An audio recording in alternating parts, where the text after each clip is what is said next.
13h33 sur Europe 1, la suite d'Europe 1 13h avec vous Céline Giraud et aujourd'hui le chroniqueur politique Jean-Claude Dacier et l'écrivain Paul Melun. Et on parle maintenant avec vous, chers auditeurs d'Europe 1, si vous nous rejoignez, évidemment, on parle de ces législatives anticipées, ces élections, cette campagne éclair aussi qui fait beaucoup parler. Et la question qu'on va se poser maintenant, c'est quelle stratégie pour Emmanuel Macron avant et surtout après ces législatives? Pourquoi? Eh bien parce que ce matin, Marc Ferracci qui est député sortant Renaissance des Français établis à l'étranger et candidat à ces réélections, était l'invité de Dimitri Pavlenko.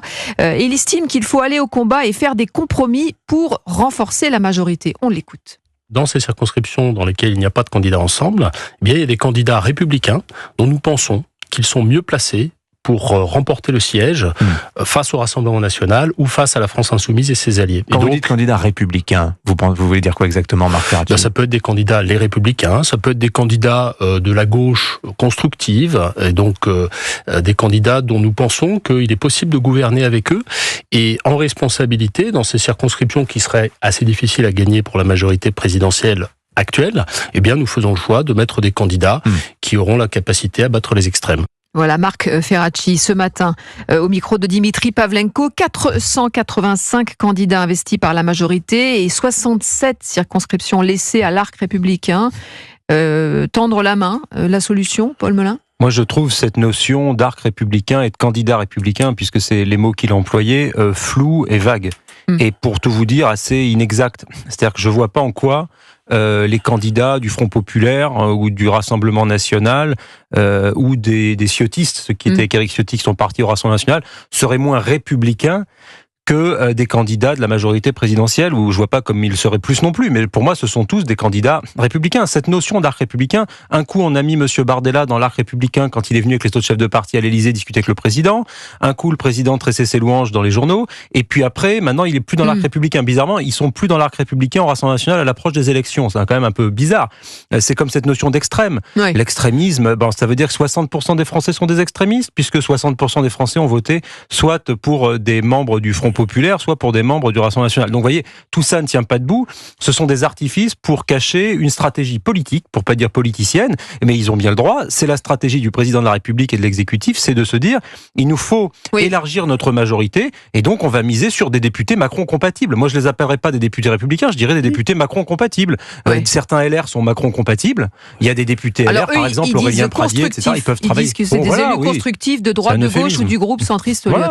Donc il y a des gens qui sont des constructifs, c'est-à-dire qui voteront les propositions de loi parfois du président de la République. C'est tout. Ça fait pas d'eux des républicains, ça fait d'eux des compagnons de route du président. Il y en a même assez de ces procès en anti-républicanisme ou républicanisme défaillant, voire criminel, allons-y, auprès d'un certain nombre de gens qui recueillent à chaque élection un certain nombre de suffrages. Tout ça est pas sérieux. Je comprends qu'ils le fassent, mais c'est pas très sérieux. En réalité, c'est vrai. On va être à la recherche, la majorité macroniste va être à la recherche, la possibilité, la capacité peut-être de bâtir une majorité si les les extrêmes n'y parviennent pas, de bâtir avec des gens qui vont accepter de travailler avec le président de la République. On parle ce matin de 65, vous dites 67. Oui.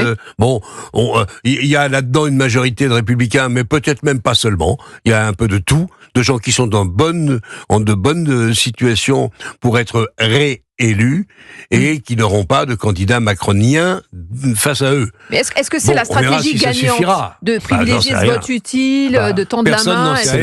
C'est la stratégie de la dernière chance. C'est le minima. C'est le minimum. Là, il constate une chose, c'est qu'a priori, je veux pas faire Madame Irma, mais a priori, le gouvernement, le président de la République n'aura pas une majorité de son côté pour gouverner absolu.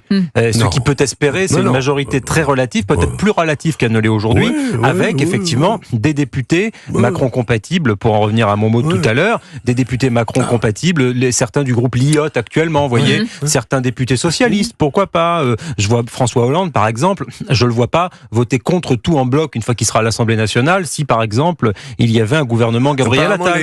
Les macroniens ne supportent pas François Hollande. Ils supportent pas non plus Cahuzac. Mais bon, c'est encore un autre débat. C'est une autre façon de voir les choses. Cahuzac n'aura pas de candidat face à lui, je crois. Non, si, je crois qu'ils vont lui mettre quelqu'un. Mais bon, tout ça fait partie des anecdotes. En réalité, c'est d'essayer de bâtir une majorité pour gouverner. Ça se fera pas gratuitement.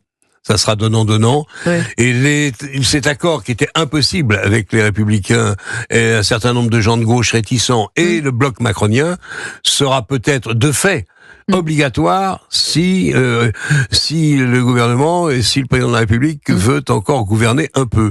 Et pendant On ce est temps-là, parti sur une période qui risque d'être et qui va encore beaucoup bouger très d'ici compliquée et qui va sans dimanche. doute beaucoup bouger en fonction des résultats du 7 juillet au soir.